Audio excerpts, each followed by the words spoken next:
Hello, everybody. So, in 2 days, October ends, and boy, am I happy about this. The month of October has been absolutely awful. I don't want to hear about October ever again in future years. Bitcoin is at 1068 as I record this. 1068. So the deal is in. Yes, we have a China trade deal. It's wonderful.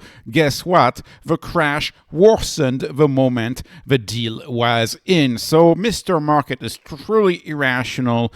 US and China, Trump rating the meeting a 12 out of 10. They reach a 1-year trade deal with critical minerals, on rare earth, with the China buying soybeans. They get along the picture. Everything's great. That's the news we expected. And what do you get? You get all of the crypto that dumps. I guess everybody at a leveraged position thinking this would pump the market, because logically he dropped the markets 2 weeks ago with this China fear. Logically, the one thing that was holding the market back is now gone. Logically, it should have gone up, but it goes down even further. So all that tells you is that the market is truly irrational. This is a good moment to go take a walk in the forest and just forget about the market. So it's just dumped. And, the market is trying to rationalize. People are trying to, create new fears, even though we had absolutely amazing news. We had a rate cut. We had the end of QE. We had a trade deal. And now you have people who are nitpicking on Powell's language, saying, we are committed to 2% and the rate cut is not guaranteed. Well, he says that in every single speech. In every single speech, he says that. And if you look at the CME Fed Watch tool, they're predicting 72% odds of a rate cut in December. This is going to keep creeping up. This is going to go up. Next week might be 75%, week after 80%. This is going to go up to 90% in my view. So everything's doing so well in the macro. We have a trade deal and things are dumping. What did HIMS do? I have no idea what HIMS did. HIMS is dumping. HIMS, of course, a channel favorite. Tesla down 4%. What did Tesla do? Even Google deserved to be up much more than 2% today. Google was up 8% in the morning. It's all dumping. The market is fearful about Apple earnings tonight, which should be good because we know the iPhone's doing well, and they're fearful about potentially Amazon. Anyways, it's complete nonsense if you ask me. So let's talk about strategy now. Let's talk about MSTR. So if you look, you have a chess game. Saylor this morning tweeted, "The battle begins. Bitcoin with a chess game." And his head of investor relation also tweeted, "Make sure to tune in for the Q3 call. The update, the business model update is going to be huge." So what could this be? I have no idea. Could this be some sort of a buyback, just like Metaplanet did a few days ago? Could it be that?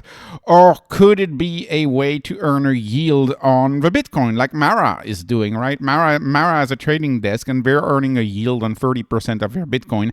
The moment Saylor actually tried to earn a yield on his Bitcoin with options strategy, or lending the Bitcoin to too big to fail institutions for a yield. If there were to be an actual yield strategy using the asset, that could be a big update in strategy, or a buyback. I have no idea what's going to happen. Just like I have no idea if November is going to be Moonvember, as people are starting to say. I have no idea. All I can tell you is that over the long run, Bitcoin's going up. That's my bet, and that's why I'm very confident owning strategy over the very long run. But over the short term, as you can see, if you had options expiring soon, this is not a good time. This is not a good time. This is a good time to be in the common. This is a good time to own the common.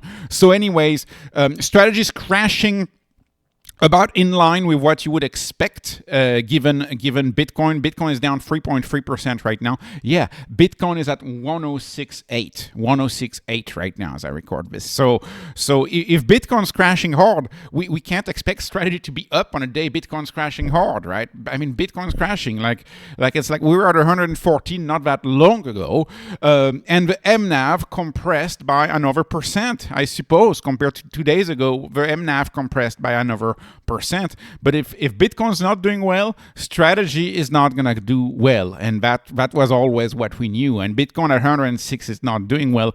We've had a year lost in Bitcoin, essentially. We haven't had much happen to Bitcoin in a year. If you go back to the summer, you were listening to pundits. Everybody was telling you it would be at 130, 140 already right now. But we're not. This market is manipulated. One very good thing, though, is stretch. If you look at stretch, we reached 99 a few times today, and we are up. Stretch is up on an awful day for Bitcoin and an awful day for macro. Stretch is up. Stretch is going to be a very interesting asset, and Sailor will force Stretch to go to 100, and the ATM will happen on Stretch because that dividend will be increased until we get to 100, and then I hope we get a tsunami of capital flowing into MSTR and flowing into Bitcoin. Anyways, I also want to remind my viewers that valleys of despair don't last forever. When you have an elite asset, valleys of despair, they can last a year, they can last 2 years. If your Tesla, that valley of despair can last 4 years, but you see Tesla is out of its own valley of despair, and I really believe that strategy will be out of its valley of despair at some point. I'm a long-term investor, I'm not a trader. If you look at some of companies that have had a way worse time than strategy, look at Strive, right? ASST, Kindly MD, which is Nakamoto, right? Big names in Bitcoin backing those two big names in Bitcoin. David Bailey and the former U.S. president, I can't remember his name, V something.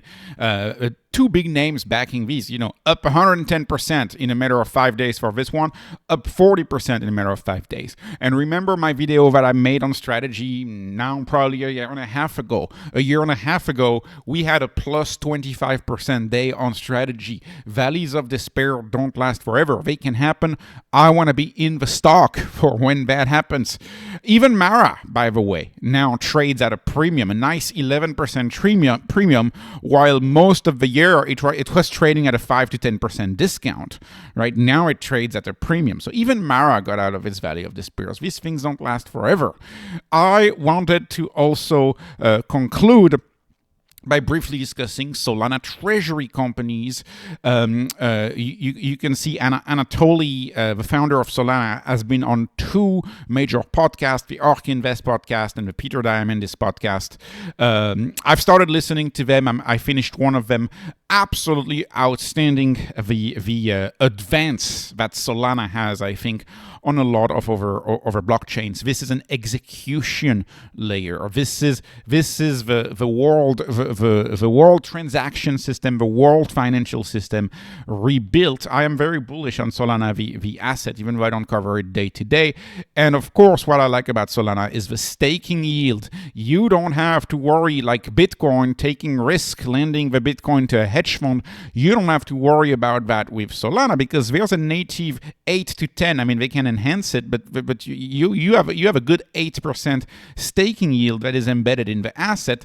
And here's the thing, with the dump of the day, you can see that the treasuries are crashing across the board. And now 2 of the big Solana treasury companies that I follow are way cheaper, even cheaper. So Upexi, the MNAV of Upexi dropped another % today. Of course, Solana was down big. Solana down nearly 7% as I speak. Upexi down a little less.